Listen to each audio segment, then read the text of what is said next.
প্রিয় খামারি ভাই ও বন্ধুরা, আপনারা যে যেখান থেকে দেশ এবং প্রবাস থেকে আপনারা যারাই আমার এই ভিডিওটি দেখতে পারতেছেন, আমি সবাইকে জানাই জাকির কৃষি খামারের পক্ষ থেকে আন্তরিক শুভেচ্ছা এবং অভিনন্দন।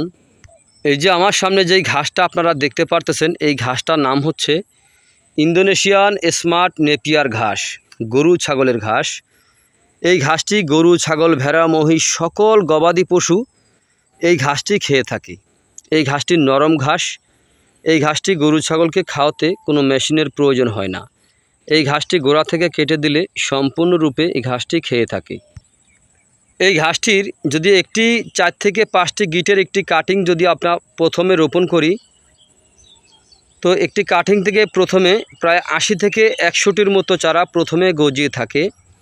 একবার কাটার পরে কয়েক গুণ বেশি চারা গজিয়ে থাকে এই ঘাসটিতে। তো দেখেন, এখান থেকে এই প্রথম কাটা হয়েছে, কাটার পরে দেখেন কি পরিমাণে চারা গজিয়েছে, সেটা আপনি কল্পনাও করতে পারবেন না, এতটা গজিয়েছে। এই দেখেন, আমি একটু কাছে গিয়ে ভালো করে আমি আপনাদেরকে দেখাচ্ছি। দেখেন কি পরিমাণে চারা গজিয়েছে। দেখেন, এই একটি ঝোপ দেখালাম, তারপরে পাশে আরও একটি ঝোপ দেখাচ্ছি আপনাদেরকে। দেখেন, তারপরটা দেখেন, এরকমভাবে প্রতিটি ঝোপের মধ্যে এই চারাগুলি কিন্তু গজিয়েছে।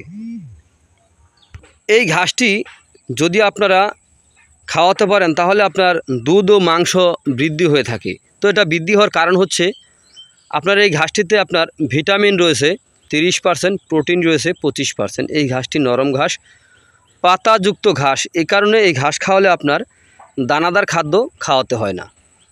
দানাদার ছাড়াই কিন্তু আপনি গরু ছাগল পালন করতে পারবেন খুব সহজে। এই ঘাসটি যদি আপনি একবার রোপণ করেন, একবার রোপণ করলে কমপক্ষে 5 থেকে 6 বছর পর্যন্ত আপনি একটানা গরু ছাগলকে এই ঘাসটি খাওয়াতে পারবেন। তো যাই হোক খামারি ভাই ও বন্ধুরা, আপনাদের কাছে যদি আমার এই ভিডিওটি ভালো লেগে থাকে, তাহলে আমার স্ক্রিনে দেওয়া নাম্বারে যোগাযোগ করবেন যদি ঘাসের কাটিংয়ের প্রয়োজন হয়। যদি আমার এই ভিডিওটি ভালো লেগে থাকে, তাহলে আমার চ্যানেলটিকে অবশ্যই সাবস্ক্রাইব করবেন, বেশি বেশি করে শেয়ার করবেন, যেন আপনারা শেয়ার করার মাধ্যমে যেন অন্য খামারি ভাইরা যেন দেখে এই ঘাসটি রোপণ করতে পারে। সবাই যেন এই ঘাসের যে গরু ছাগলকে খাওয়ানোর পরে সবাই যেন একটু ভালোভাবে খামারে সফলতা অর্জন করতে পারে খুব সহজেই। তো সেই আশা আমি আপনাদের সবার প্রতি রইল। সবাই ভালো থাকবেন, সুস্থ থাকবেন। আসসালামু আলাইকুম ওয়া রাহমাতুল্লাহি ওয়া বারাকাতুহু।